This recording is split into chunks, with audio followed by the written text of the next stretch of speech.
1타임부터 시작하도록 하겠습니다. 1타임은 그 책자에 앞에 나와 있는 일정대로 진행하도록 하겠습니다. 총무팀의 진현희 선생님, 그리고 구매를 담당하시는 선생님께서 그 재택근무 사정이 있어서 서류로 대체하게 되고요. 서면으로 대체하고, 그 다음에 재무팀의 예산팀의 김가영 선생님, 재무팀의 서민지 선생님, 학생장학팀의 정수필 선생님 순서대로 바로 진행하겠습니다. 그럼 박수로 맞이하겠습니다.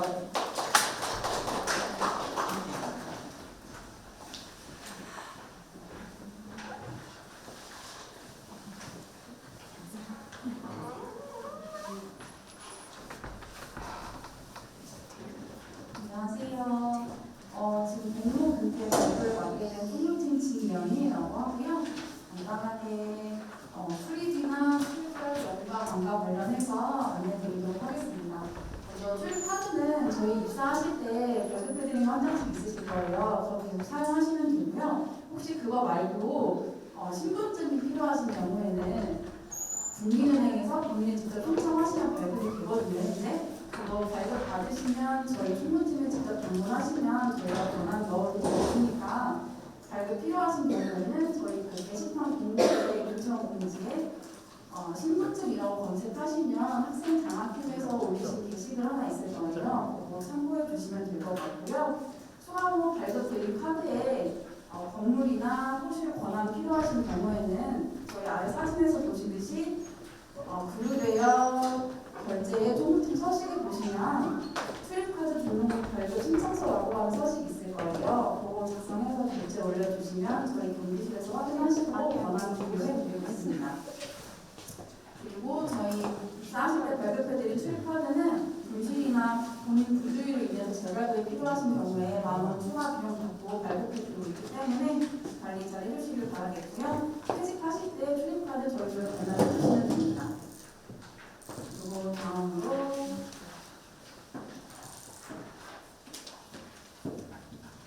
출결 관련해서 말씀드리면 저희 학교 근무 시간은 9시부터 오후 5시 반까지이기 때문에 9시까지 무조건 출근해 주시길 바라겠고요. 아래 왼쪽 사진에서 보듯이 각 건물마다 카드 미더기가 하나씩 있을 거예요. 그쪽에 아까 말씀드린 출입카드 체크해 주시면 출근이 확인이 되니까 그렇게 해주시길 바라겠고요. 혹시 출근하실 때 카드를 소지하지 않으셨을 경우에는 총무팀에 직접 방문해 주시면 수리 명부 작성할 수 있으니까 그렇게 해주시면 됩니다. 혹시 위에 두 가지 방법으로도 출근이 확인 안 될 경우에는 제가 이제 개인적으로 업무 연락이나 전화 등을 통해서 연락을 드리고 있습니다. 아래 오른쪽 사진에서 보듯이 근태 확인서 저희가 보내드리고 있어요. 그거 가지고 이제 경비실 가시면은 출근 확인해 주니까 그거 받아서 저희한테 다시 가져다 주시면 됩니다. 그리고 중요한 부분이 지각 3일은 연가 1일이 자동으로 차감이 되고 있습니다. 그래서 지각 3일이면은 연가하고 6번을 하시면 연가 이틀 이런 식으로 자동으로 차감이 되고 있기 때문에 출근 시간 꼭 주의하셔서 출근해 주시길 바라겠습니다. 그리고 저희 현재 지금 코로나 관련해서 출결 상황 안내드리면 저희 자가키트 말고 PCR 검사나 신속항원 검사 결과만 인정을 하고 있고요. 아래 보듯이 동거인 확진 시에는 동거인 검사일 기준으로 3일 재택근무 신청 가능하도록 알려드리고 있습니다. 이때 아까 위에서도 봤듯이 총무팀 서식에 가시면 재택근무 신청서라고 하는 서식이 있을 거예요. 그거 작성해서 3일 올려주시면 되는데 이때 가족관계 증명서랑 동거인이 확진되었다고 하는 문서를 같이 첨부해 주시면 됩니다. 이 외에도 이제 본인이 확진되었을 경우에는 본인이 확진 판정 받았다고 하는 문자나 자가격리 통지서 같은 거 첨부하셔서 공가 올려주시면 7일 격리 기간 동안 공가 신청 가능하게 되어 있습니다. 지금 이 부분은 정부 지침에 따라 저희가 이제 학교 내부적으로 실시하고 있는 사안이기 때문에 정부 지침이 변경할 시에는 변동 가능성이 있다는 점 알려드리고요. 변동되었을 경우에는 구직원 공지에 공지글 올릴 거기 때문에 확인해 주시면 될 것 같습니다. 그리고 마지막으로는 이제 연가 관련해서 안내 말씀드리려고 하는데요. 저희 현재 연가 같은 경우에는 1개월 입사일 기준으로 한 달 만기할 경우에 다음 달에 1개씩 지급이 되고 있어요. 그래서 1년차이실 경우에는 총 11개가 지급이 되고 있고요. 재계약을 하시게 되면은 재계약한 다음날 15개가 이제 지급이 되는 형식으로 되어 있습니다. 그래서 2년을 총 만기하시면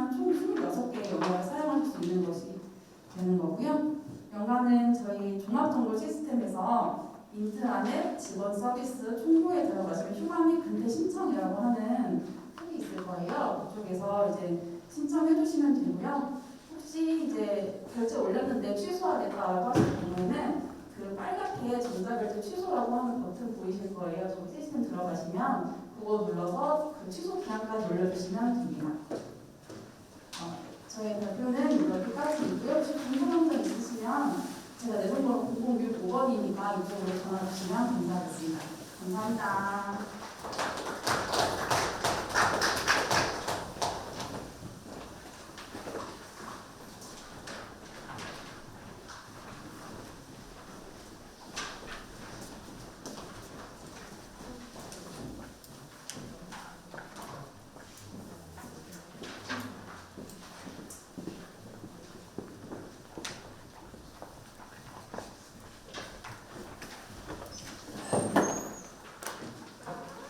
안녕하세요.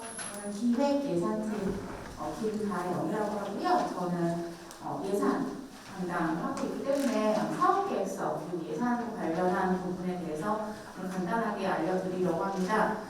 지금 PPT를 준비했지만 PPT는 참고로 볼 거고요. 지금 저희 아마 자료집에 제가 알기로 19페이지부터가 저희 내용인 걸로 알고 있거든요. 자료집 보시면서 같이 내용 확인하시면 될 것 같고, 일단은 지금 이 자료집의 내용은 학과 행정 업무 중심으로 제가 작성을 했어요. 혹시 부서 업무 하시고 계신 신입직원 선생님들께서는 제가 마지막에 이제 이 관련된 내용 어디서 확인할 수 있는지 알려드릴게요. 일단은 지금 첫 번째로 저희가 알려드리려고 하는 거는 20페이지에는 예산 개정 과목들이 나와 있지만 우리 부서 내가 하고 있는 학과 행정에서의 그 실에 예산이 어디에 있는지 좀 확인하시는 방법이에요. 우리 지출결의 시스템 TCS에 들어가시면 제가 지금 잘못 결의서 관리로 들어가셔야 돼요. 제가 지금 잘못 메모를 찍었는데 결의서 관리에 들어가시면 계정 세목별 예산 집행 확인이라는 메뉴가 있어요. 결의서 관리에 들어가셔서 여기 화살표 있죠. 그 화면에 들어가시면 여기 지금 이 학과나 부서의 어느 계정에 예산액이 얼마고 그 다음에 잔액이 얼마인지 집행액이 얼마인지 그리고 이 밑에는 아마 지출결의에서 내역의 대목들이 들어가게 됩니다. 그리고 이 통제액을 헷갈려 하시는 분들이 되게 많으세요. 이제 뒤에 안내하겠지만 예산이 변경되는 경우가 있거든요. 플러스 되거나 마이너스 될 때 그 금액들이 여기에 작성이 되는 것이기 때문에 나중에 예산을 확인하실 때 이제 이런 부분들 확인해서 보시면 되겠습니다. 그래서 우리 돈회장학금 얼마 남았지? 하면 여기 들어가셔서 잔액 확인하시는 게 가장 편리합니다. 이제 그 다음 페이지 21페이지 잠깐 보시면요. 저희 예산 집행 관련해서 저희 간단한 절차, 주의사항만 좀 짧게 좀 꼭 확인, 모든 걸 다 정독하셔야 되는데 이 중에서 몇 개만 찍어서 말씀을 드리면 저희 학교의 예산 회계연도는 22년 3월 1일부터 2월 28일까지입니다. 간혹 이제 22년도 예산인데 22년도 2월에 쓰시겠다고 하시는 분들이 간혹 계세요. 간혹 계시거든요. 22년도 예산은 3월 1일부터 23년 2월 28일까지 사용하셔야 되고요. 주로 이제 예산 집행은 재무팀에서 한 2월 한 셋째 주쯤에 마감을 합니다. 그래서 그 마감 전에 모든 지출 결의가 끝나셔야 되기 때문에 중간중간에 예산 관련해서 혹은 집행 관련해서 공문이나 공지가 많이 올라올 때 그 일정은 꼭 숙지하셔야 됩니다. 그리고 이제 거기 실업 패스비나 교내 장학금 혹은 부서에서 사용하시는 예산 같은 경우에는 꼭 사업계획서를 작성하셔야 되는데 사업 시에 일주일 전에 사업 계획 결제가 다 완료가 돼야 되고요. 사업 다 하고 나서 사업계획서 쓰시는 경우에는 그 사업이 저희가 결제를 안 하는 경우도 있어요. 그러면 집행을 할 수 없기 때문에 그 손해는 본인이 감수하셔야 되니까 꼭 어떤 일이 있어도 사업계획서 꼭 작성하시고 사업 집행으로 진행하시기 바랍니다. 그리고 나머지 내용들은 좀 읽어보시면 되고요. 특히 학과 운영하실 때 가끔 학과 실험 테스트비로 교수님들 개인 물품이나 교수님들이 나 본인 연구에 필요한 물품 좀 살게 하시는 경우 있어요. 절대 안 됩니다. 학과 실험 테스트비는 학과 교육활동에 직접적으로 필요한 비용을 지급하도록 되어 있기 때문에 그런 부분들은 선생님들께서 정확히 알고 사업 진행해 주셔야 되고요. 그 밑에 저희 뭐 운영 12번에 뭐 운영비, 행사성 경비 최소화하는 거, 뭐 회의 관련 식사비, 다가비는 조금 지양을 하자. 그리고 저희 식사비나 뭐 다가비 어디까지 쓸 수 있다.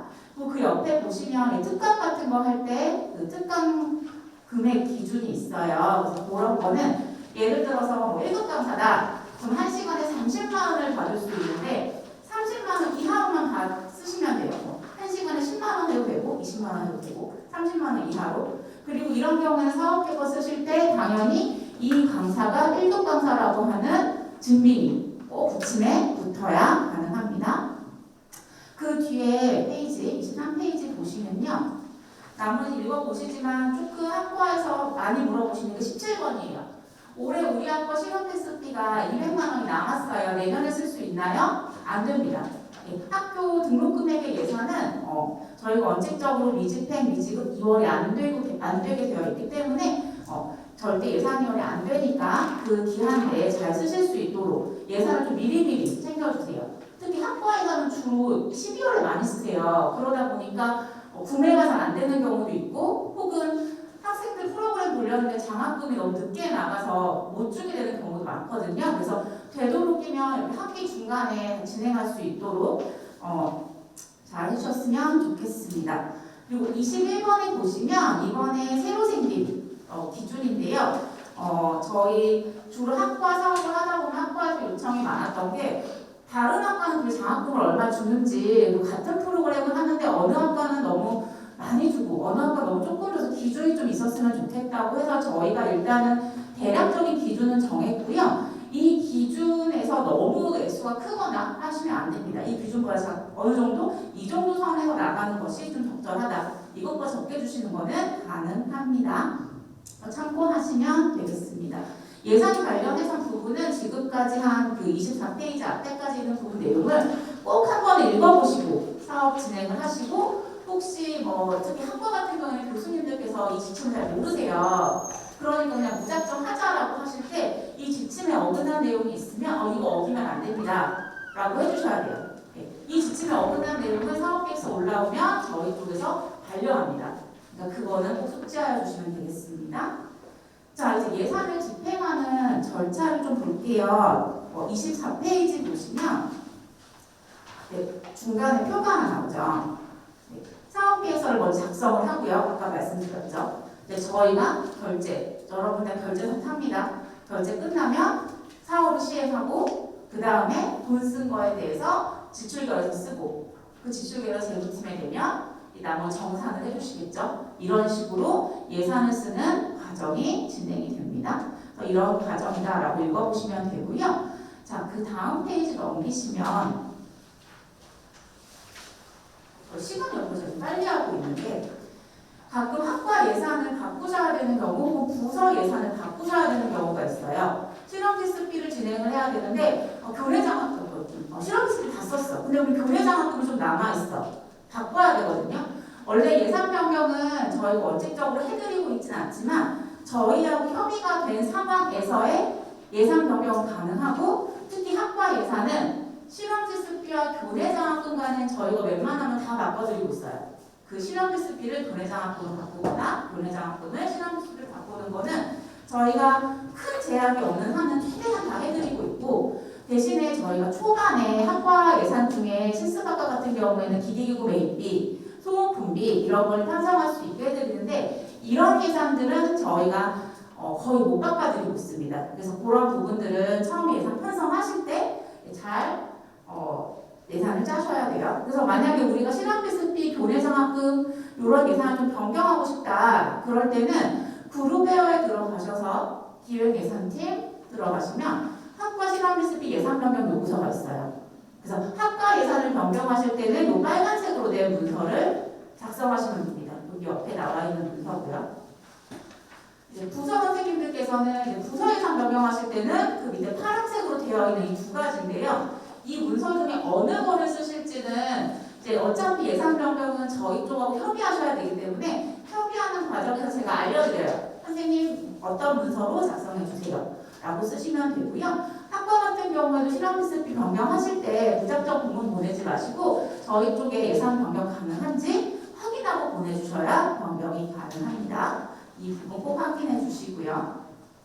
그리고 예산 변경은 계속 진행되는 게 아니고요. 12월 중순까지만 진행이 돼요. 그래서 그 전까지 저희가 공문을 보내거든요. 언제까지 예산 변경 마감합니다. 그 날짜 꼭 지켜주셔야 되기 때문에 학과 예산은 한 11월쯤 되면 모니터링을 좀 하셔야 돼요. 아, 이 정도의 딱 예산이 쓰면 되겠구나. 교수님도 할 사업도 없나요? 어떻게 계획을 미리 세워놔야 합니다. 라고 좀 잡아주시기 바랍니다.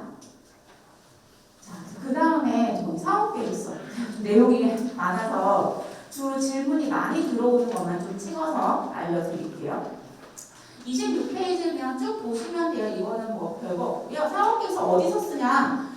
대부분 잘 아시겠지만 글 처음 보시는 분들 위해서 한번 화면을 보여드릴게요. 포털에 들어가셔서 기획, 여기 직원 서비스의 기획에 사업계획서 보고서 관리 들어가셔서 사업계획서 작성하시면 되고요. 여기서 내용을 작성을 하시면 이제 이 내용이 저기 어디죠? 네, 그룹에 연동이 되니까 작성하시면 되고 위에 보시면 중장기 발전 계획 코드를 선택하시는 게 있어요. 그래서 이 코드를 잘 선택을 해주시고 이 코드 선택하는 방법은 이제 아마 뭐 저희 예산 지침 맨 뒤에 보면 코드표가 있거든요. 그 코드표 보고 맞는 내용을 선택하시면 되고 이 선택한 코드 그리고 투입 재원 아마 학과 예산은 다 교비일 거예요. 그래서 이런 재원은 언제까지 쓰시면 되냐면 이때 쓴 코드는 지출 계획서 하실 때 프로그램에 동일하게 코드를 넣으시면 됩니다. 그리고 나머지 사업 내용 쭉 작성하시고요. 선생님들께서 가장 많이 틀리시는 부분이 어디냐면 여기 조그맣게 빨간색 되어 있는데 저희 사업계획서 예산 단위는 1,000원 단위예요. 그러니까 만약에 내가 예산이 1,000원이다. 그러면 1000을 쓰는 게 아니라 1만 쓰셔야 돼요. 그래서 가끔 내가 30만 원짜리 프로그램을 하면 300을 써야 되잖아요. 근데 300,000으로 서 3억을 올리시는 분들이 계세요. 이거는 어떻게 제가 도와드릴 수 있는 방법이 없어요. 이 사업계획서는 수정이 안 돼서 그냥 제가 반송을 누를 수밖에 없습니다. 그럼 처음부터 다시 하셔야 돼요. 그런 일 없도록 꼭 예산 단위 잘 확인해 주시고요. 그 다음에 나머지는 쭉 보시면 되는데 가장 지금 27페이지 보시면 결제서표가 하나 있거든요. 이것도 제가 좀 가끔 공지를 올리는데 정말 많이 틀리세요. 자, 우리 학교 결제서는 제가 안내를 드릴게요. 이건 학과 부서 다 동일합니다. 자, 거기 금액 있죠. 50만 원 이하까지는 네, 거기 담당 학과장, 여기 부서는 팀장님이 될 거예요. 팀장님하고 그 다음에 뭐 학과 같은 경우에는 교과냐 비교과냐도 달려요. 교과의 예산이 있으면 이제 그냥 학과장까지만 가는 거고 비교과의 예산이 있으면 교육상과관리센터장까지 가는 겁니다. 일단 여기까지 결제. 그 다음에 예산은 저 예산 담당. 그 다음에 기획예산팀장, 기획처장 협조. 금액에 따라 달라지고요. 그 다음에 총장 결제 이루어집니다. 그러니까 제가 예시로 좀 보여드릴게요. 지금 제가 장학금을 교과라고 했는데 여러분 만약에 그 IT 경영학과라고 하면 IT 경영학과로 예산을 조회했을 때 들어있는 뭐 실험 리스피 예산을 쓰려고 해요. 그 사업계획을 쓸 때 처음에 1번 학과조교 본인 조교라고 되어 있는데 담당 1번 넣으시고요. 그 다음에 학과장님 결제 넣으시고요. 그 다음에 제가 제 이름이 김가영이거든요. 기획예산 담당 김가영 넣으시고 기획예산 팀장 넣으시고 만약에 이게 50만 원 이상이다. 그러면 기획처장 넣으시고 근데 이게 200만 원 이상이다. 그러면 총장까지 들어가는 거예요. 그래서 금액까지 나오는 거고요. 조금 특이한 계정이 하나 있습니다. 여러분 교내장학금, 교외장학금 쓰실 때 자 똑같이 담당 학과장 넣고 그 다음에 협조를 넣어야 돼. 협조를 넣을 때 교내장학 담당자를 넣고 학생 지원, 학생 장학 팀장을 넣고 학생처장 그 다음 나머지 기획예산팀 기획처장까지 넣고 200만 원이 넘었다. 총장님 넣고 그러니까 다른 계정들은 여러분 부서나 학과를 결제 타시고 기획예산팀에 협조 넣으시면 되는데 장학금은 누구를 중간에 껴야 되냐면 학생장학팀, 학생복지처를 꼭 중간에 끼셔야 됩니다. 요거 잘 많이 들으세요. 요거 꼭 하실 때 꼭 한번 확인하시고요. 그 다음에 이제 학과 같은 경우에는 계정에 들어가 있는 돈이 있죠. 그건 우리가 비교과 예산이라고 표현을 합니다. 그래서 그런 교육성과관리센터에 예산이 들어있는 경우에 사업결제에 누구를 넣어야 돼요? 학과장 다음에 교육성과관리센터장을 꼭 넣어주셔야 됩니다. 그래서 결제서는 이 표를 보시고 혹은 예전에 했던 문서들을 보시고 조금 이렇게 순서를 보고 잘 넣어주셔야 돼요. 가장 많이 틀리시고요. 제가 이제 잘 고쳐질 때도 있고 안 고쳐질 때도 계속 있어서 제가 거의 좀 반송을 좀 하는 경우가 많아서 이 부분 실수 없이 해주셨으면 좋겠습니다. 자, 지출 마지막으로 이제 여러분 지출 결의하실 때 유난히 많이 문의가 오는 부분이다 포인트가 하나 있어요. 그게 바로 이 사업계획서 분야인데요. 주로 언제 문의가 오냐면 우리 학과가 원래 교내장학금 예산이 없었는데 교내장학금 예산을 나중에 받았어요. 4월 달쯤에 받았어. 그럼 이제 그거를 예산을 써야지 하고 사업계획 분야를 딱 클릭하면 그 교내장학금을 치면 아무 빈칸이 나와요. 그럼 선생님 우리 예산 변경 안 됐나 봐요. 예산 없나 봐요. 그래서 전화가 많이 오거든요. 그런 거 아니고요. 이거 사업계획 분야는 우리 처음에 그 11월 달에 이제 그 다음 연도 예산을 편성할 때 있어요. 그때 들어간 내용만 나오기 때문에 변경된 예산은 이 사업계획 분야에서 조회가 되지 않습니다. 그래서 여기서는 사업계획 분야에 없어요. 예산이 변경돼서. 그럼 그럴 경우에는 그냥 신규라고 표시하시거나 아니면 그냥 일반에 있는 프로그램으로 진행하시면 되고요. 이거 여기에 변경된 예산이 없다고 당황하지 마시고 변경 예산은 여기 보시면 예산 잔액에 아마 변경된 만큼 숫자가 올라가 있을 거예요. 그렇게 해서 지출 결의를 진행하시면 됩니다. 그래서 예산을 변경 신청했는데 사업계획 분야에 보이지 않는다고 해서 당황하시면 안 돼요. 변경 예산은 이 지출 결의 예산단을 쓸 때 사용할 수 있다라고 생각하시면 되겠습니다. 이 부분이 정말 전화가 너무 많이 와서 제가 한 번 더 확인해 드렸고요. 아까 사업계획서 쓸 때 저희가 발전계획이랑 투입지원 표시한다고 했잖아요. 네, 똑같이 발전계획과 투입지원 적어주시고 여러분이 그 쓰신 사업계획서가 여기 보여요. 여기서 클릭하면 조회하실 수 있거든요. 조회해서 사업계획서 넣어주시면 되고 지금 여기 첨부에 사업계획서 날짜랑 적혀있죠. 이런 거 첨부에 꼭 사업계획 첨부에 있다. 첨부해주시고 사용하시면 되겠습니다. 발전계획은 이렇게 팝업해서 선택하실 수 있고요. 예산은 주로 여러분들이 쓰시는 특히 학과 행정을 하시는 분들은 교비일 거고요. 나머지 사업들은 혹시 잘 모르시면 저에게 전화 주시면 제가 안내해 드릴게요.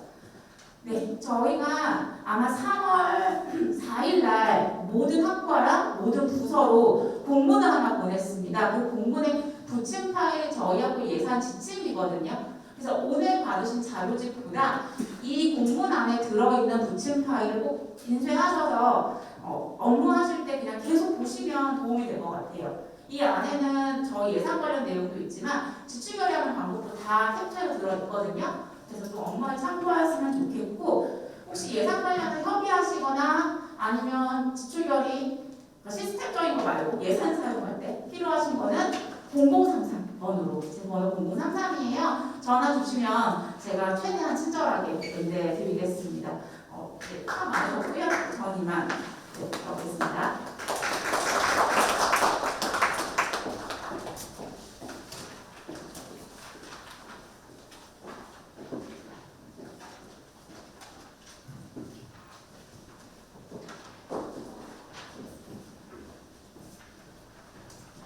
안녕하세요. 재무팀에서 민지라고 하고요. 이제 예산까지 들으셨고 그 예산에 따라서 집행하시고 여기에 따른 결의서를 작성하는 방법을 좀 설명해 드리도록 하겠습니다.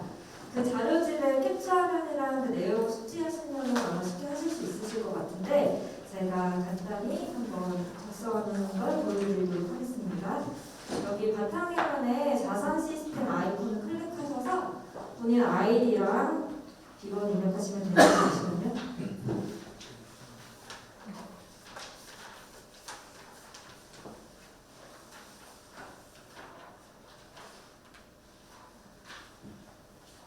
이 부서를 선택하셔야 되는데 보통 학과를 선택하시고 교내장학금이나 실험실습비가 교육성과관리센터로 편성되는 분들은 교육 현실성과팀으로 부서를 바꾸셔서 로그인을 하셔야 돼요.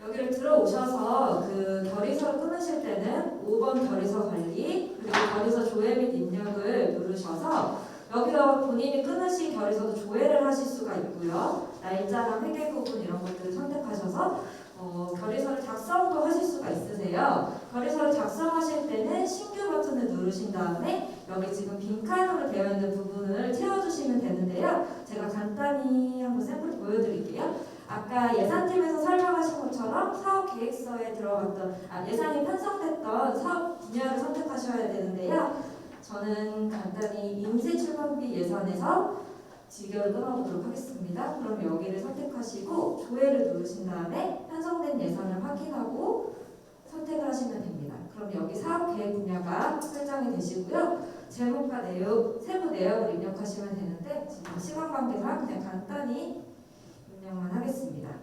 제목에는 본인들이 사업하는 사업명이라든지 지출 내용을 간단히 적어주시면 되고요. 세부 내역에는 그 유가원 측에 따라서 결제자가 내용을 봐도 이해가 될 수 있도록 작성해 주시면 되는데요. 보통 행사의 일시라든지 그리고 참석 대상 그리고 내역 그리고 집행 금액을 입력해 주시면 됩니다. 그리고 나머지에는 첨부에 법인카드를 사용하셨으면 영수증 몇몇 이렇게 쓰시고 사업계획서가 있으신 경우에는 사업계획서를 써주시고 사업계획서를 쓰신 다음에 그 가로치고 사업계획서가 결제가 완료된 날짜를 꼭 기재해 주셔야 됩니다. 그런 다음에 이 아래 탭을 보시면 예산과 전표 두 가지 탭으로 분류가 되어 있습니다. 예산은 이 지금 학과에 편성된 예산 중에서 본인들이 얼마를 사용했는지 입력을 하셔야 돼요. 그래서 지금 인쇄 출판비를 제가 앞에서 선택을 했기 때문에 여기는 지금 물고 들어왔고요. 제가 인쇄비로 5만 원을 썼다고 하면 이렇게 입력을 하시고 여기에도 세부 내용을 간략하게 교육용 인쇄비 이렇게 입력을 해주시고요. 발전 계획은 사업 계획서에서 선택하신 그 항목을 찾아서 입력하시면 됩니다. 이거 마우스 오른쪽을 누르시면 새 창이 뜨셔서 거기에서 선택이 가능하시고요. 사업 계획서도 물고 들어오시면 되는데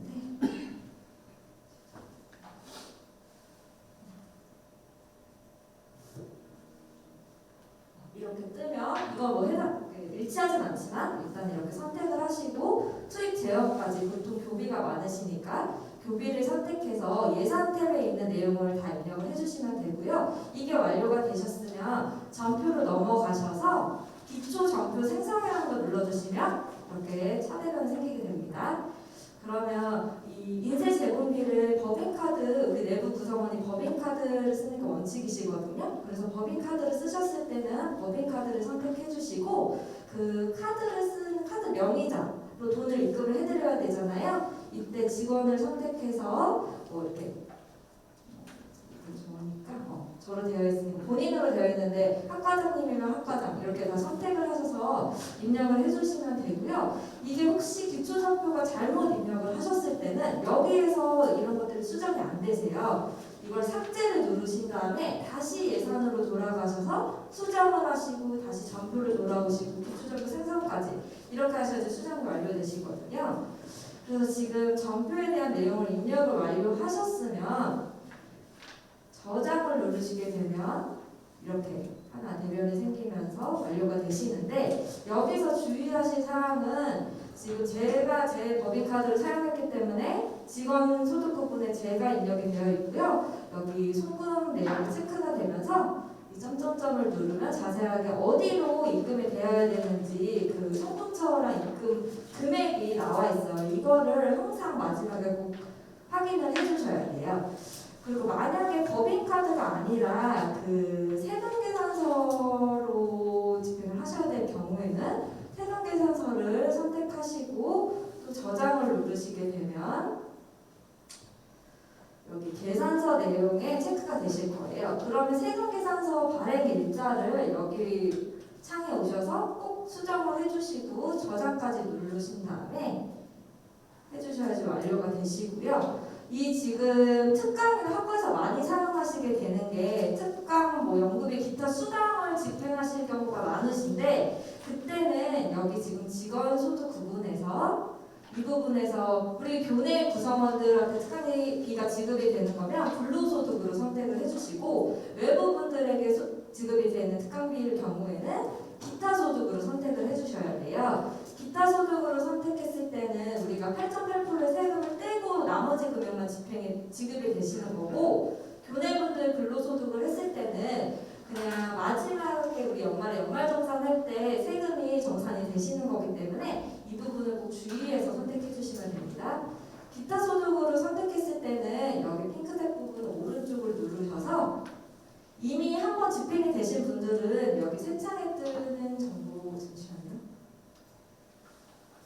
여기에 등록이 되어 계실 거예요. 그래서 여기에서 그냥 찾아서 더블 클릭을 해서 선택을 하시면 되고 처음 특강자를 모셔서 이분의 정보가 없으실 경우에는 신규 기타 소득자 등록을 하셔서 나중에 그 재무팀에 결의서를 출력해서 첨부를 하실 때 그 사람의 그 사업자 등록번호라든지 통장 사본을 같이 제출을 해주시면 됩니다. 그래서 이렇게 저장을 한 다음에 지금 제가 저장을 하면 여기 조회 화면으로 가면 미확인 미결 이렇게 떠 있는데 여기에서 그 기획예산팀이 예산 확인을 해주면 이런 식으로 예산 확인이 떠서 이 문서를 출력해서 학부장님까지 결제를 받아가지고 재무팀으로 제출을 해주시면 돼요. 근데 아까 그 교내장학금이나 실험 실습비가 교육성과관리센터로 편성되어 있는 학과 같은 경우는 센터장님까지 결제를 받아서 지출결의서를 제출해 주시면 됩니다. 마지막으로 주의할 사항으로는 결제를 받으실 때 그냥 사인만 받으시면 안 돼요. 정자, 이런 정자로 서명을 꼭 받아주셔야 되고요. 이 결의서는 집행이 일주일에 2번 되는데 화요일, 목요일에 집행이 되니까 적어도 월요일 오전, 수요일 오전까지는 제출을 하셔야지 화요일, 목요일에 돈이 지급 나갈 수 있습니다. 그리고 만약에 이 결제를 나갈 때 납부 기한이 있는 건들은 그 지출결의서 맨 앞장에 포스트잇으로 언제까지 날짜를 적어주셔야지 저희 재무팀에서 이건 급한 건이니까 좀 더 주의 깊게 보고 날짜를 기한을 넘기지 않게 집행이 가능하고요. 방학 이럴 때는 학부장님이 학교를 자주 안 나오실 수 있으니까 소멸로 결제를 진행하시는 경우가 있어요. 보통은 학부장님까지 결제가 완료된 문서를 저희 쪽에 제출을 해주셔야 되는데 소멸로 해야 되는 경우는 재무팀에 먼저 연락을 주셔서 저희와 협의를 하셔야 돼요. 그리고 증빙 서류는 아까 사업계획서처럼 반드시 결제가 완료된 서류를 첨부를 해주셔야 되고요. 회의라든지 학생 행사라든지 이런 걸 했을 때 증빙 서류로는 참석자 명단 그리고 사진 그런 회의록 이런 것들을 첨부해 주시거나 사진을 또 첨부해 주시면 됩니다. 이런 증빙 목록이 보통 3개 정도 입력할 수 있게 되어 있는데 3개 이상의 경우에는 저희가 그룹웨어 게시판에 행정서식에 그 211번글의 지출 내역서 총괄표라는 게 있어요. 그거를 하나 작성하셔가지고 한 묶음으로 묶으셔가지고 제출을 해주시면 됩니다. 그리고 이거는 좀 기본적인 사항인데 결의서를 작성하시고 그 뒤에 증빙 서류를 붙이실 때는 그냥 클립이나 집게로 덜렁 찍어가지고 오시면 안 되고 풀칠을 꼼꼼하게 하셔서 저희 쪽에 한 권으로 만들어서 제출을 해주셔야 됩니다. 이거는 가장 기본적인 지출 결의서고요. 조금 학과나 부서에서 좀 까다롭거나 여기에 나오지 않는 궁금한 사항이 있으면 재무팀으로 연락 주시면 됩니다. 감사합니다.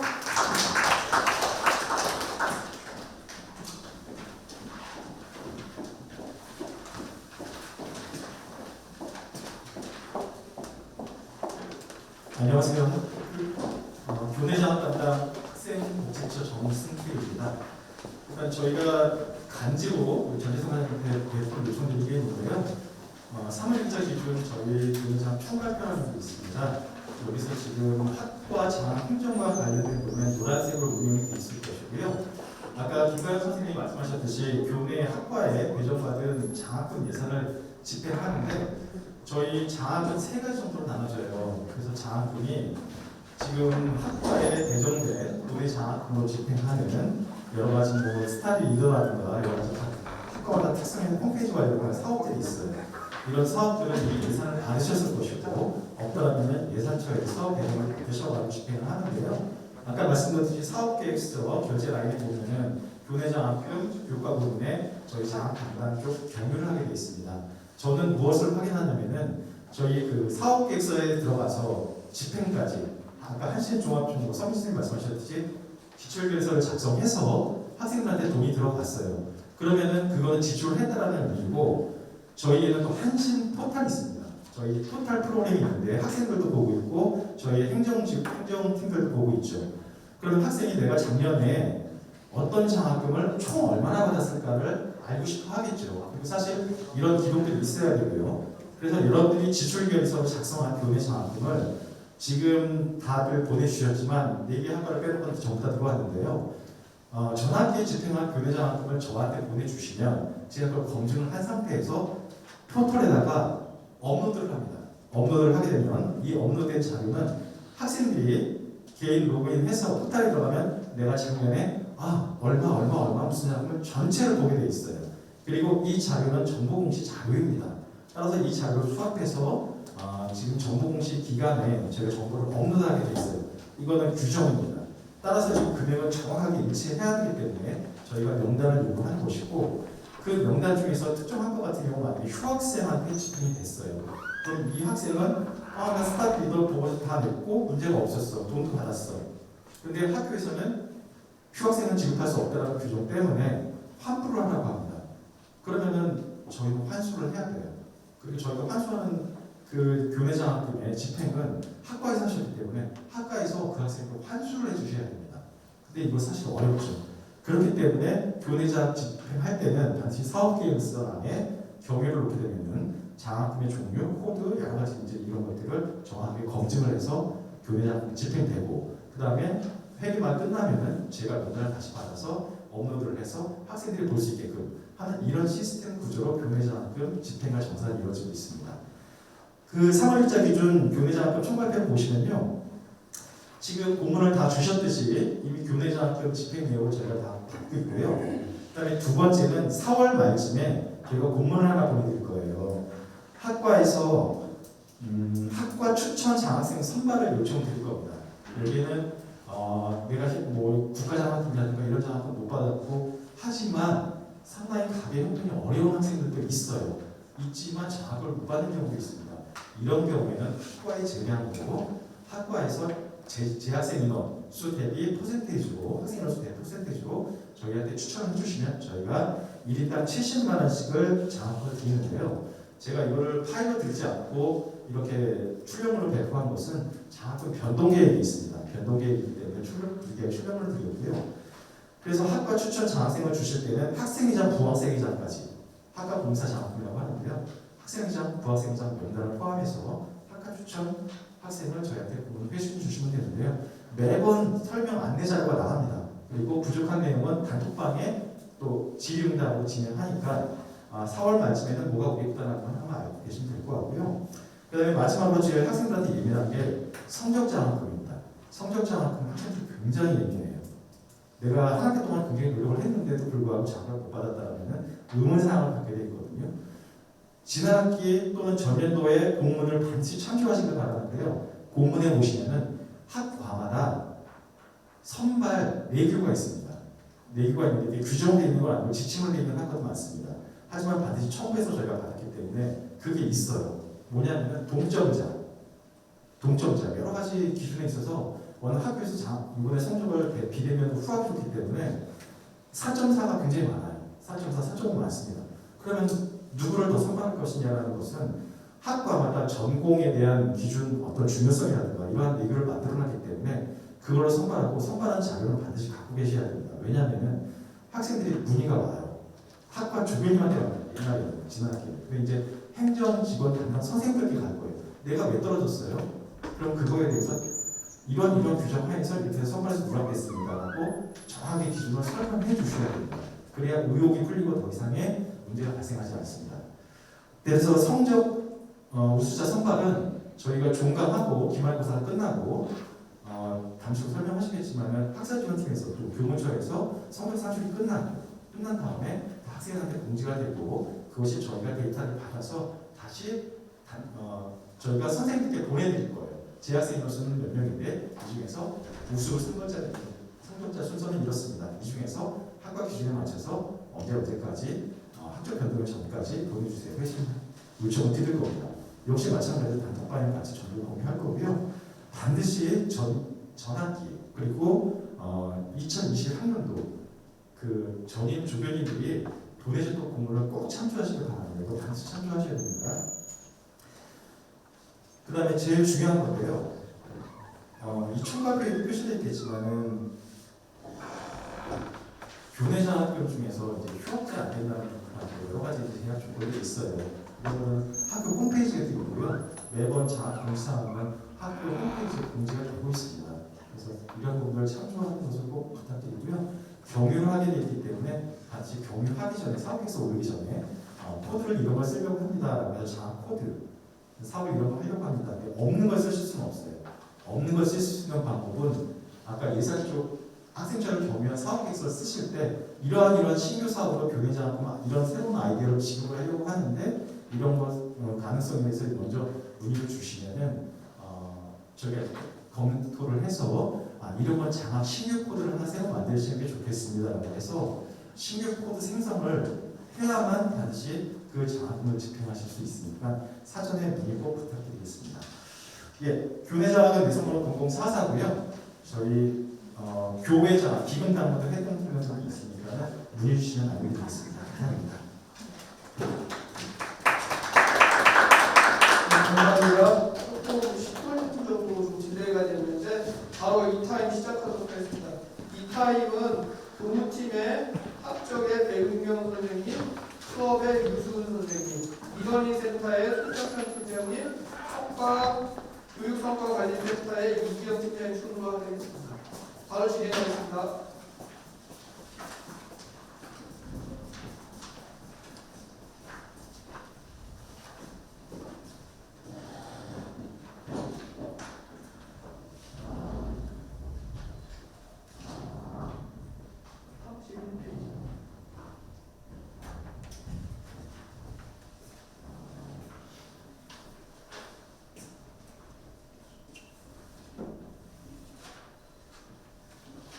안녕하세요. 반갑습니다. 교무팀 유수입니다.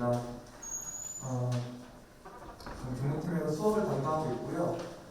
일단 저희 교무팀 학사팀이라 한다면 어떤 걸 하는지 되게 좀 모호하실 수도 있을 것 같아요. 크게는 수업, 학사 두 가지 영역으로 나뉘어져 있고 학사 일정이 1주차부터 15주차라고 한다면 수강 신청부터 14주차까지 일어나는 수업과 관련 일련의 행위들, 예를 들어서 수강 신청, 강의평가, 공별, 전자 출결 등등의 다른 업무를 담당하는 게 수업 영역이고 15주차, 시험부터 성적 처리 그리고 졸업까지 일어나는 일들이 학적 영역에서 다뤄진다고 생각하시면 됩니다.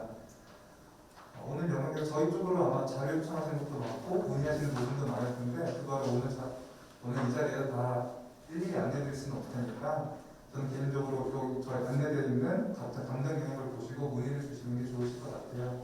교과과정 편성이나 수강 신청은 저희 박문수 선생님 공공이사 버리시고 강의평가 그리고 공별 처리 그리고 계절학기 전자출결 관련된 거는 저에게 문의 주시면 됩니다.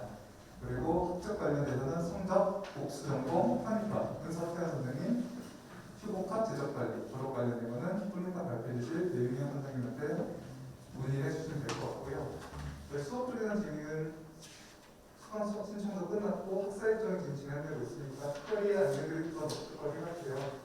수업 운영 방식 이미 학교를 시작해서 지금 제한적으로 계획적으로 진행되고 있고 지금 일편에는 공별 처리가 좀 많이 있을 것 같은데 지금은 학생들이 기본적으로 계획적으로 신청하는 공별 그리고 학과 단위에서 신청하는 공별 처리가 있을 것 같아요. 여러분 단위에서 시작되는 거는 공별 25조에 따르면은 학생처장 혹은 대학장에서 승인하는 학술답사, 학술조사 이런 것들을 여러분들이 저한테 공문을 통해서 신청해 주시면 되고요.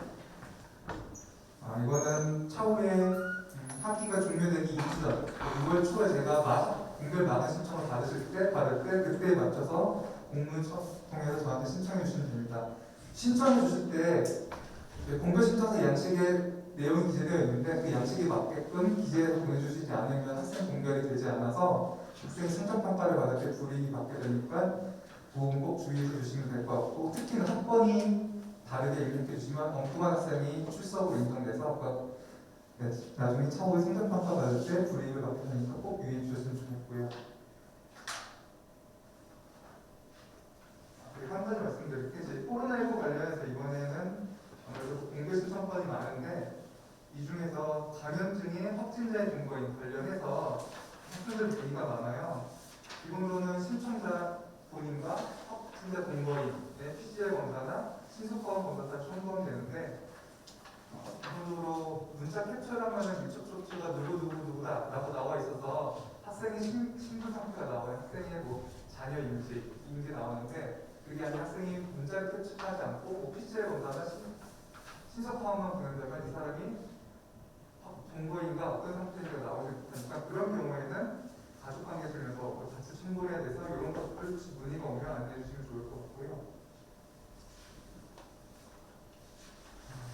휴강 같은 부분인데 이거는 교수님들이 영역실이라 특별히 문의가 없을 것 같은데 만약에 문의가 오신다고 하면 이번에 저희 현재는 공일에 따른 지정 보강에는 따로 시행하지 않고 있어서 교수님들이 원하시는 날짜에 휴강을 진행하시면 되고, 휴강의 원칙은 기본적으로는 구글 클래스를 통한 실시간 원격 수업이고 아마 그게 현실적으로 불가능한 상황일 경우에는 LMS를 통한 온라인 수업으로도 보강이 가능합니다.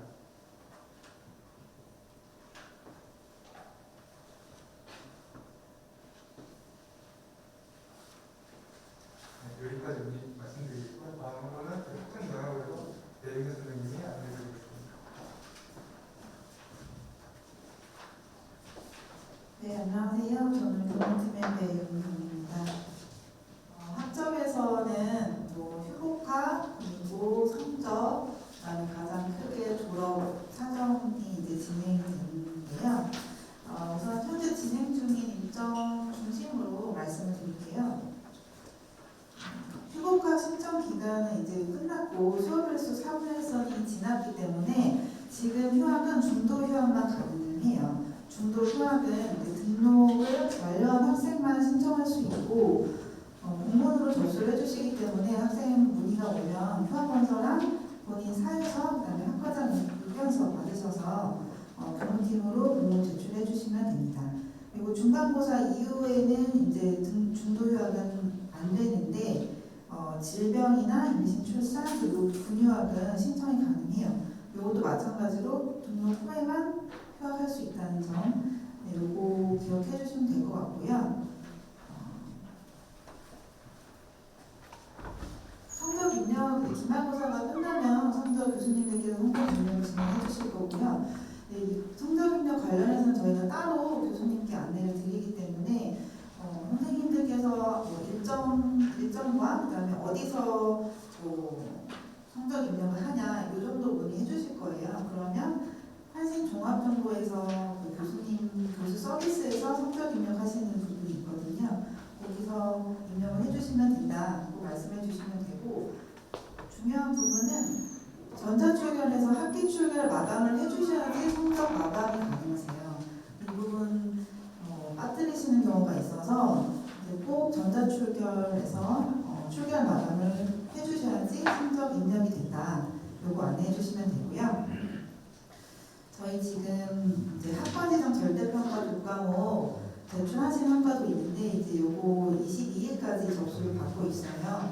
요거는 이제 학과에서 상대평가로 진행하는 과목 중에 하나를 이제 절대평가로 지정을 하는 내용이에요. 그래서 요거 최대 3학점까지 신청을 할 수 있는데 1학점짜리 과목을 3개 신청할 수도 있고 2학점짜리 하나 하실 수도 있고 3학점짜리 하나 하실 수도 있어요. 근데 분반일 경우에는 분반도 가능하냐고 보내주시는데 그거 상관없습니다.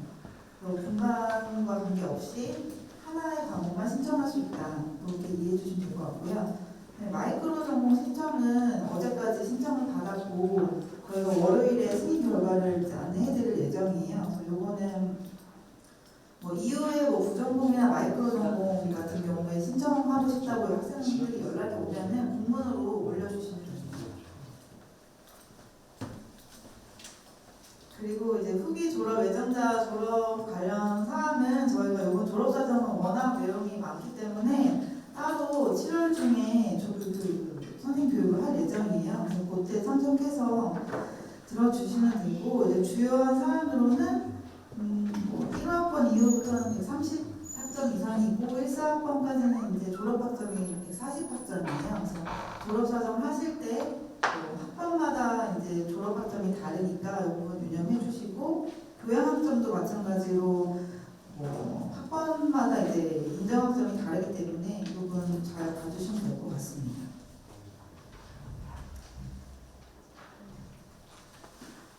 네, 새로운데요.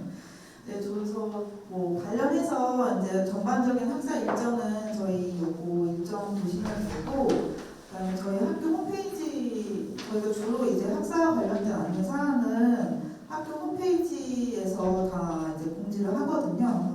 학사 공지사항 보시고,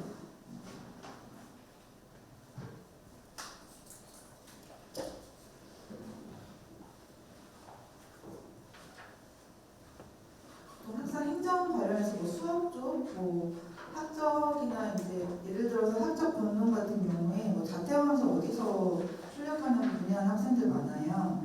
그거는 이제 제적에서 여기 자퇴 원서 다 받아서 작성하시고 제출하시면 된다, 이렇게 안내해 주시고, 졸업과 관련된 사항 여러 가지 다 여기 다 학교 홈페이지에 자세히 안내가 되어 있거든요. 그거 참조해 주시면 되고, 저희가 주로 학사와 관련된 신청 기간이라던가 그런 내용은 다 여기에 올려져 있으니까 이거 참고해서 참고하시면 될 것 같습니다. 궁금하신 사항 있으시면 언제든지 연락 주시고요. 여기까지 하겠습니다.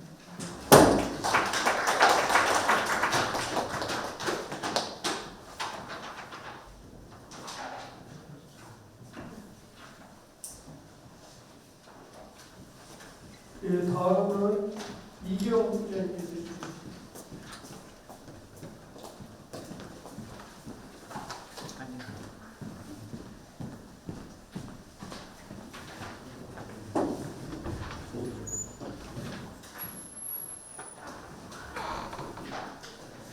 네, 안녕하세요. 교육성과센터 이경입니다. 한 번에 많은 내용들을 듣다 보니까 지금 다 이해하시기 힘드실 것 같아서 제가 간략하게만 소개를 좀 드리도록 하겠습니다. 교육성과관리센터 하시면 약간 좀 생소하실 텐데요. 저희는 크게 한 3가지 업무를 진행하고 있습니다. 전공교육과정 인증제를 하고 있고요. 그 다음에 두 번째가 대내 성과조사, 세 번째가 비교과 관리. 이제 여러분들한테 해당되는 거는 비교과 관리 업무라고 보시면 되고요. 저희 사무실에 대학 행정팀에 계신 선생님들은 오셔야 되는 분들이 많아요. 근데 이제 사무실 찾기가 약간 곤란하실 겁니다. 어디 있냐면 경상관 2층에 보면 교사수 지원센터가 있거든요. 바로 옆에 저희 사무실이 있습니다. 비교과 설명을 좀 드리면 이제 우리가 교과목, 학점을 부여하는 교과목 외에 학과나 단과대학이나 아니면 부서에서 운영하는 모든 프로그램들이 다 비교과라고 보시면 됩니다. 근데 이게 들어도 되고 안 들어도 되고 그런 게 아니라요. 학생들은 모두 다 들어야 됩니다. 이게 2017년도부터 비교과 졸업 인증제가 시행이 됐습니다. 지금 3학년까지는 신입생들 같은 경우에는 300점의 마일리지를 다 취득해야 졸업이 가능하고요. 선입생은 100마일리지. 근데 여기에서 예외사항이 있어요. 외국인 특별전형으로 들어온 학생들, 다음에 장애 학생, 그리고 안해용된 인재 대학 학생들은 예외입니다. 그리고 비교과 마일리지 기준표는 뒤에 자료집 50페이지 보시면 5점부터 9점까지 학생들이 참여하는 시간에 따라서 차등적으로 지급을 하고 있습니다. 페이지 48페이지 보시면 이제 비교과 포탈 시스템 신청하는 방법 잠깐 안내해 드리겠습니다. 여러분들 포탈 시스템 들어가 보시면 오른쪽에 보면 단축구멍 같은 아이콘이 있어요. 저 클릭하시면 비교과 관리 프로그램이 이렇게 뜹니다. 그거 클릭하시면 그 다음 페이지 넘어가면 이제 메뉴가 좌측에 이렇게 뜨는데요.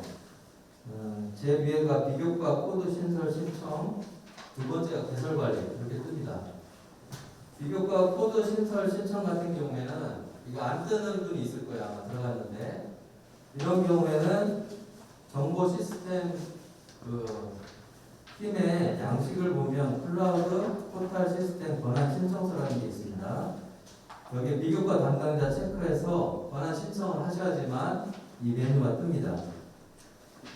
그 비교과 코드 신청 같은 경우에는 기존에 하지 않았던 비교과 프로그램을 신청하실 경우 또는 기존에 했었는데 내용이 변경됐거나 마일리지가 변경된 경우 이런 경우에는 먼저 비교과 코드 신청을 먼저 하셔야 됩니다. 그리고 그런 경우가 아닌 경우에는 다음 페이지 가보시면 개설 관리라고 되어 있거든요. 그 전에 비교과 코드 신청하실 때 그 아까 제가 말씀드린 마일리지 이 시간에 따라서 정확하게 입력을 해주셔야 되고요. 밑에 보시면 주역량, 부역량이 있습니다. 우리 대학의 발전 계획에 보면 6대 핵심 역량이 있습니다. 인문 역량, 소통 역량, 그 다음에 창의융합, 지식정보, 리더십, 글로벌. 근데 이거를 다 입력하시는 게 아니라요. 주역량하고 부역량을 입력을 하셔야 됩니다.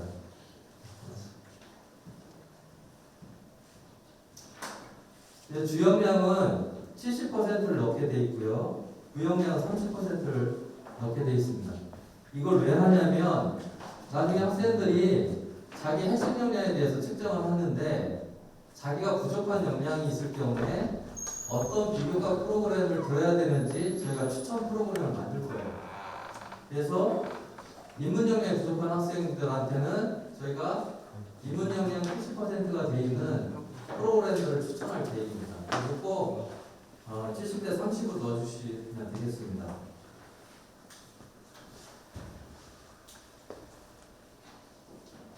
그 다음에 비교과 개설 관리인데요. 이거는 기존에 작년이나 그 전에 해왔던 비교과 프로그램들을 이번에 신청하는 경우에 사용하시는 메뉴입니다. 그래서 오른쪽에 보시면 입력해야 되는 그 사항들을 쭉 보시고 그대로 입력해 주시면 되고요. 이게 그 프로그램이 다 끝나면 학생들 만족도 조사를 합니다. 기본 세팅이 2주입니다. 그래서 2주 안에 학생들이 만족도 조사를 다 끝내야 됩니다. 근데 만약에 시간을 좀 더 달라고 하시면 저희 부서로 전화를 주시면 저희가 연장을 해드립니다. 그리고 중요한 게 학생들이 비교과를 다 이수했는데 만족도 조사에 참여하지 않는 경우가 있어요. 그런 경우에는 마일리지를 부여를 하지 않습니다. 간혹 그런 학생들이 생기니까 꼭 마지막 만족도 조사에 꼭 참여할 수 있도록 안내를 하셔야 됩니다. 그리고 그 다음에 그 신청하실 때 보면 학생들 그 공지사항에 비교과 프로그램 안내 자료를 좀 올려주셔야 됩니다. 상세하게 포스터로. 그래서 그 포스터를 이미지 등록해 주시는 메뉴가 있기 때문에 거기에다 업로드를 해주시면 됩니다. 그러면 저희가 내일 오전에 신청하신 비교과 프로그램들은 다 승인을 합니다. 그리고 나서 이제 학생들 신청을 하는데요. 두 가지 방법이 있습니다. 하나는 학생들 직접 로그인해서 신청하는 방법이 있고요. 두 번째는 그 엑셀로 업로드하는 경우가 있습니다. 이건 우리 학과 학생들만 들어야 된다. 그러면 대상 학생들을 다 엑셀로 작성하셔가지고 업로드 하시면 됩니다. 비교과 프로그램 신청 접수하시고 그 다음에 프로그램 진행이 끝나면 프로그램 완료 버튼이 있습니다. 완료 버튼을 클릭하시고 그 다음에 성적을 이제 입력을 하셔야 되는데 이거 자주 틀리시는 분들이 있어요. 근데 이거 한 번에 입력하시면 정정하기가 굉장히 힘듭니다. 그래서 보실 때 분명 이인이 있는 경우도 있고요. 그 다음에 수료나 미수료가 바뀌는 경우, 또 P하고 NP가 잘못 눌려지는 경우도 있습니다. 그래서 꼼꼼하게 확인을 좀 하시고 입력을 해주셔야 됩니다. 그래서 만족도 조사가 다 끝나면 결과 보고서를 작성해서 입력을 하시면 모든 과정은 다 끝나게 됩니다. 마지막으로 한 가지 유의사항 말씀드리는데요. 이제 대학 행정팀에 있는 선생님들에 해당되는 내용인데, 그 기교과 중에서 예산이 있는 경우가 있습니다. 그 사업계획서 작성하실 때 꼭 교육성과관리센터장까지 결제를 맡으셔야 돼요. 그리고 지출결의서 하실 때에도 학과장님 서명 받은 다음에 재무팀에다 제출하시면 안 되고 저희 교육성과관리센터로 오셔야 됩니다. 그러면 저희가 센터장님 결제 맡아서 넘기니까 이 점은 꼭 유념하시기 바랍니다. 그리고 학과 이제 대학 행정팀 선생님들이 그 프로그램명 입력하실 때 이게 굉장히 많이 뜰 거예요. 각 학과 것들이. 그래서 제일 앞에다가 꼭 학과명을 기재를 해주셔야 됩니다. 그래서 예를 들어서 뭐 한국사학과 2022학년 1학기 1일 답사 이렇게 해서 꼭 입력을 해주셔야지 다른 학과랑 헷갈리지 않게 바로 본인 학과 거를 찾으실 수가 있습니다. 그리고 다른 기타 문의 사항이 있으면 0758로 연락 주시면 되겠습니다. 감사합니다.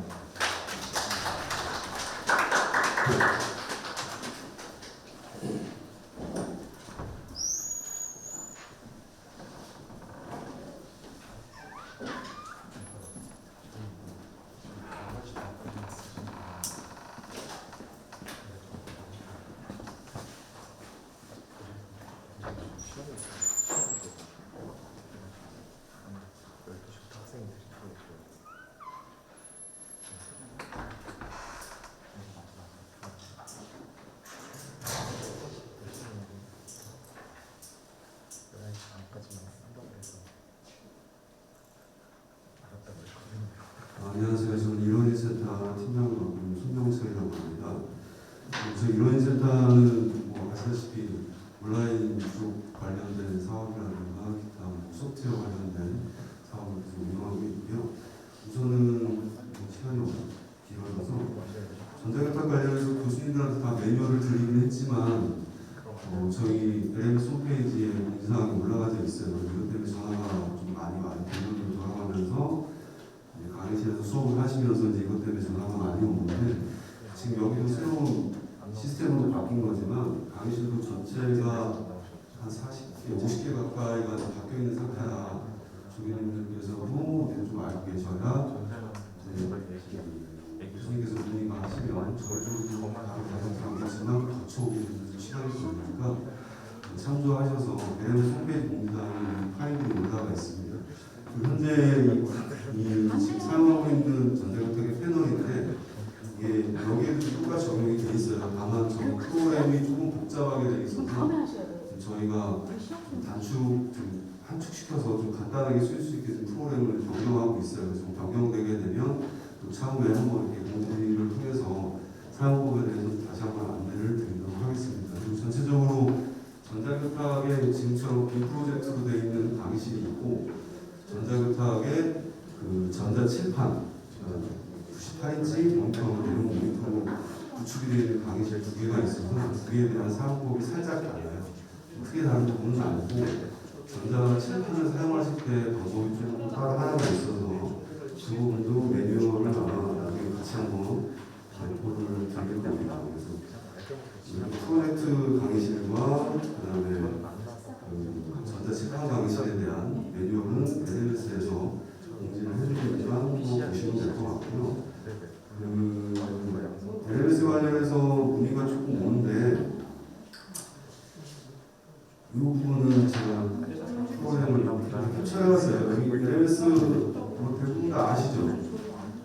들어가시면 위에 수업 강의실 이쪽 들어가는 부분들은 교수님들 사용을 하고 계시는데 문제는 학생들이 사용하는 이 밑에 부분이에요.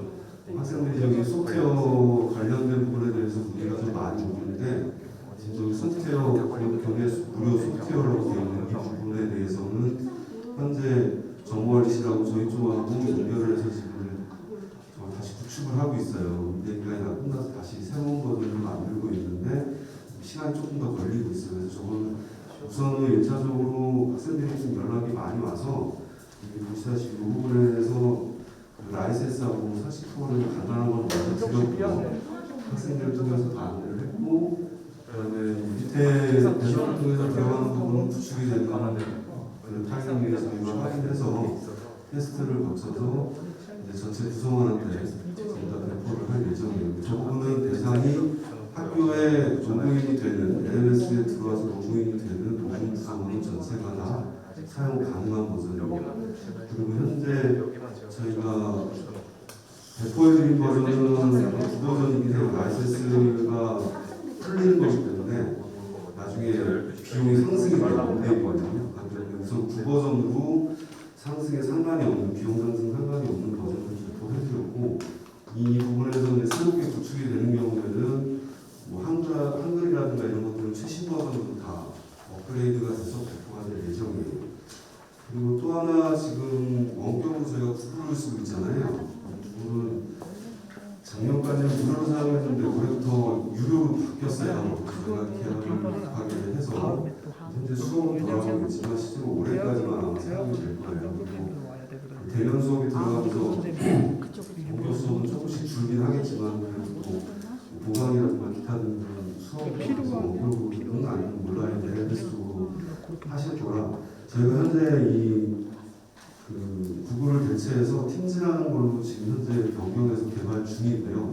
아마 빠른 이번 달쯤에 개발이 끝나고 나면 사용은 이번 학기 하지 않아요. 사용은 2학기 동안 할 예정이고요. 그 팀즈라는 걸로 해서 네네. 그래서 팀즈 같은 경우는 이런 화면 두 가지 구성이 되는데 구글처럼 과목이 지금 여기 보이시는 빨간색 스튜디오라고 되어 있는 것처럼 과목이 다 동일하게 보일 거예요. 구글처럼. 그리고 참여해서 수업을 할 수 있게 DB도 다 연동이 될 거고요. 근데 또 하나는 이 팀즈라는 데 들어가시면 지금 현재 사용하시는 분들도 계시겠지만 그 왼쪽에 보이는 메뉴들을 무료로 사용할 수 있게 되어 있어요.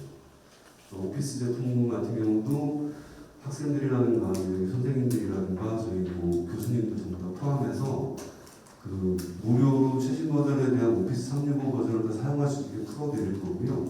그리고 현재 이 팀즈를 가입해서 저희 학교 구성원은 전부 다 로그인이 되게 돼 있겠지만 하게 되면 각자 개인별로 1테라라는 그 클라우드 공간을 다 제공을 해드릴 거예요. 그러니까 전체 학생 대비하면 5,6,000 명, 5,000 몇백 명이라고 하면 5,000 몇백 테라가 저희한테 제공이 되는 거고 현재 이 구축이 다 끝나면 안내를 드릴 거고 그 후에는 2학기 때부터는 아마 팀즈로 운영이 될 거라 사전에 저희가 안내를 드리게 되면 조교 선생님께서도 사전에 좀 이렇게 만져보시고 인지하신 다음에 그 후에 뭐 교수님들 인원을 받아주시든가 아니면 저희 쪽에 연결해 주시든가 이렇게 하시면 될 것 같아요. 현재 저희가 안내해드릴 큰 사업은 이거고요. 나머지 뭐 온라인 강의라든가 이런 거 관련해서 문의가 있으시면 저희 일원인 센터 예전에 교수학습센터에 같이 있었는데 지금 센터가 분리가 됐어요. 일원인 센터로 그래서 일원인 센터 쪽으로 문의를 주시면 될 것 같습니다. 이상입니다.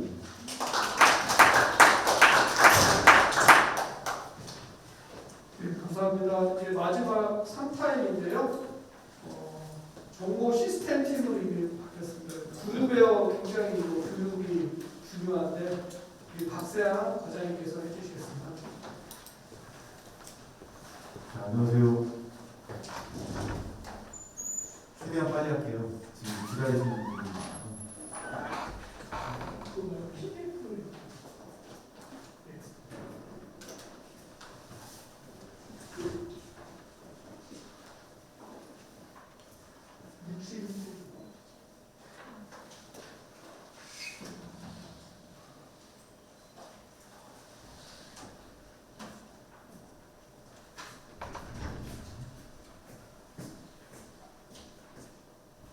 기본적인 것도 다 쓰고 계실 텐데 가장 많이 힘들어하시는 부분들이 아마 그 사용자들이 거예요. 저희 학교 시스템 같은 경우는 신규로 가입을 하시게 되면 신분이 있으셨던 분들은 그냥 신분을 가지고 쓰게 돼 있어요.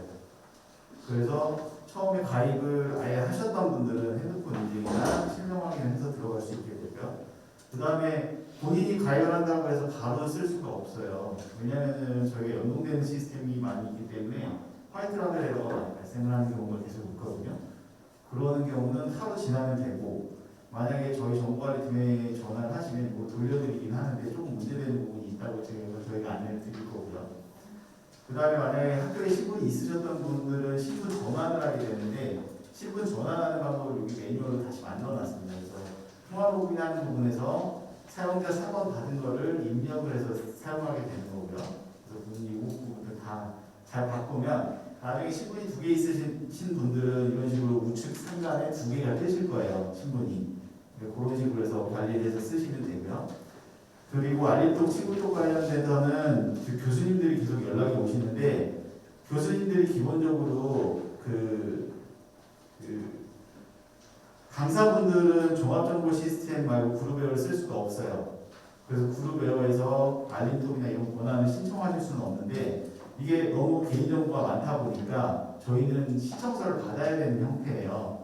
그래서 추후에는 강사분들에 대해서는 어떻게 권한 신청서를 할지에 대한 건 나중에 별도로 안내가 될 거고요. 그리고 나머지 시스템들에 대해서도 다 안내가 돼 있고, 아시겠지만 저희는 친구톡이랑 알림톡이 있습니다. 알림톡 같은 경우는 그 친구를 맺지 않아도 갈 수 있는 건데, 그거는 저희가 맺고 있는 롯데정보통신이라는 업체에다가 문구라든지 어떤 문구로 가는지 그거를 다 심사를 받아야 돼요. 그래서 이런 식으로 보내기는 힘드실 거고, 친구톡으로만 보내시면 되고, 친구톡 내용들에 대해서는 나중에 확인하시는 부분들이 다 있으실 겁니다. 그게 종합정보 시스템 안쪽에 있고요. 그 다음에 저희가 이제 처음에 가입이 다 되셨으면 원한 신청서를 내셔야 된다고 얘기를 하는데, 이게 3가지가 있어요. 클라우드 종합정보 시스템 신청서랑 포탈 신청서, 그 다음에 홈페이지 권한 신청서, 이런 3개로 나눠지는데, 클라우드 종합정보 시스템에서는 상단에 보면은 자산 시스템이 있고 알림톡 같은 게 여기 있어요. 그리고 기본적인 메뉴는 조교 선생님들이 쓰시는 거니까 학과 조교나 대학원 조교를 선택해서 사용자를 선택하시면 되고요. 그 다음에 포탈 권한 신청서는 비교과나 아니면 마일리지나 그런 거에 대한 담당자를 신청하시면 됩니다. 그 다음에 홈페이지 권한 신청서는 홈페이지를 만드실 적이나 아니면은 게시판에 게시를 쓸 적에 필요한 기능들이에요.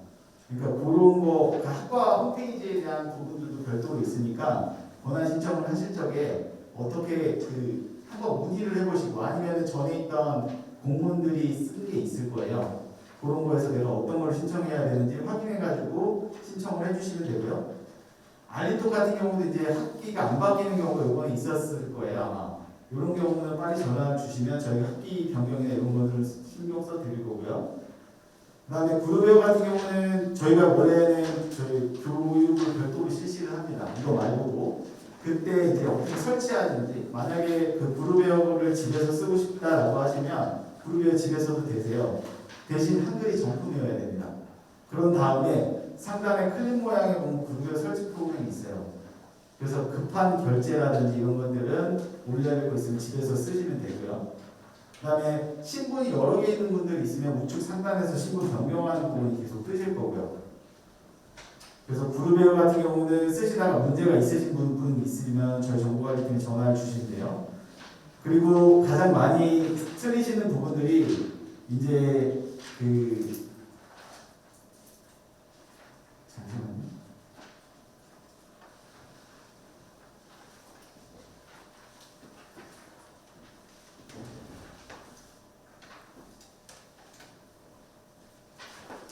이게 많이 헷갈리시는 부분들이 부서 학과 홈페이지랑 그 다음에 학교 홈페이지랑 2개가 나눠져 있거든요. 그래서 부서 학과 홈페이지 같은 경우는 학과 홈페이지를 만드신 학과만 있는 거예요. 그리고 이거에 대한 저희가 패스워드를 처음에 만들어 드린 다음에 이거를 저희도 몰라요. 그래서 다음 분들한테 계속 인수인계를 해주셔야 돼요. 우리의 학교 홈페이지는 관리하고 있는 페이지가 어떻게 되고, 그 안에 로그인한 아이디 패스워드가 뭐다라는 걸 알려주셔야 되고, 만약에 그래도 모르신다라고 하면 저희한테 연락을 하시면 돼요. 근데 요거 자체가 글 쓰는 기능을 원하는 게 아니라 이건 홈페이지를 관리하는 기능이에요. 그래서 게시판을 더 만든다거나 아니면 그런 기능을 할 적에 필요한 거고 여기에 대한 글쓰기 권한은 이 홈페이지 관리자가 다 줄 수가 있어요. 이 홈페이지 관리자 권한으로 그 안에다가 글을 쓰는 게 아니라 이 사람이 안쪽에서 권한을 줘가지고 그 글쓰기 권한을 줄 수 있는 형태예요. 그렇게 알고 계시면 될 것 같고요. 도서관 신분증은 도서관에서 많이 안내를 할 거고요. 그다음 저희가 이메일 같은 경우가 저희 학교에 가입한 아이디 기준으로 생성이 되잖아요. 그리고 메일 버튼을 클릭을 했을 때 그 연결이 다 돼요. 그리고 저희가 기본적으로 외부 시스템 같은 경우는 연결된 시스템은 다 포탈에다가 붙여놨습니다. 우측에 여기 모니터 표시가 있는데요. 이 부분을 클릭을 하면 저희가 추가적인 시스템들도 다 이쪽에 붙여놓을 거예요. 링크 플러스라는 부분이에요. 그러니까 인터넷 디스크든 뭐 추가적인 시스템들이 다 이쪽에 붙을 겁니다. 그 다음에 우선 인터넷이 안 되는 부분들이 좀 많이 있으실 텐데 저희가 계속 시스템 변경을 하고 있고요. 한신 와이파이가 어저께 같은 경우도 저희 그 소통관 쪽이 인터넷이 안 되셨잖아요. 그래서 저희가 연락받아서 봐봤더니 그 우선은 전원이 내려가 있었어요. 이 네트워크 상의 전원이 내려가면 안 되는 경우가 있고 여러 가지 경우가 있어요. 여기가 안 되는데 그러면 한 분이 안 된다고 그러면 그 PC에 이상일 가능성을 저희는 많이 생각을 하고 근데 여러분이 연락이 오면 뭐가 문제인지 저희가 가본단 말이에요. 그러니까 나중에 인터넷이 안 되실 적에 연락을 하시려고 그러면 옆에 PC도 안 되는지 한 번만 확인하시고 연락을 좀 주셨으면 좋겠어요. 그럼 저희가 최대한 빨리 하고요. 그 다음에 그 저희 학교에서 쓰는 한신 와이파이는 031-379-0114번으로 되어 있습니다. 그 다음에 정보 보안 관련돼서는 저희가 나중에 다시 한번 교육을 시켜드릴게요. 지금 시간이 없어서.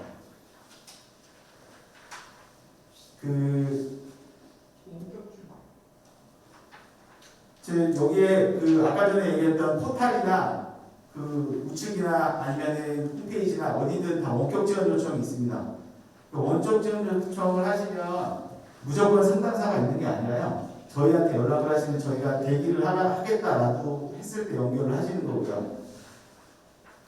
그리고 뭐 문제되어 있을 때 있으면 저희가 바로 연결해서 보여드릴 테니까 그 잘 전화를 주시면 저희가 연결해 드리도록 할게요. 혹시 그리고 제가 권한을 다 안 드렸어요. 저희가 너무 바빠가지고 권한을 다 못 드렸거든요. 왜냐하면 저희 시스템이 지금 좀 분리가 돼 있다 보니까 자산 시스템은 자산 시스템대로 권한을 드려야 되고 종합정보는 종합정보, 포탈은 포탈대로 권한을 드려야 돼요. 그러다 보니까 이게 신청서가 많이 생긴 거고 그 신청서대로 권한을 주고 싶었는데 저희가 인원이 너무 없어서 이게 겸직하는 것들을 처음에 이제 그 규정이 딱 정해지고 딱 그랬을 때는 빨리 드릴 수 있는데 그게 아니어서 좀 늦어지는 거 좀 양해 좀 부탁드리고 오늘 이번 주까지는 처리를 해서 다음 주까지 쓸 수 있도록 해드릴게요. 이상입니다.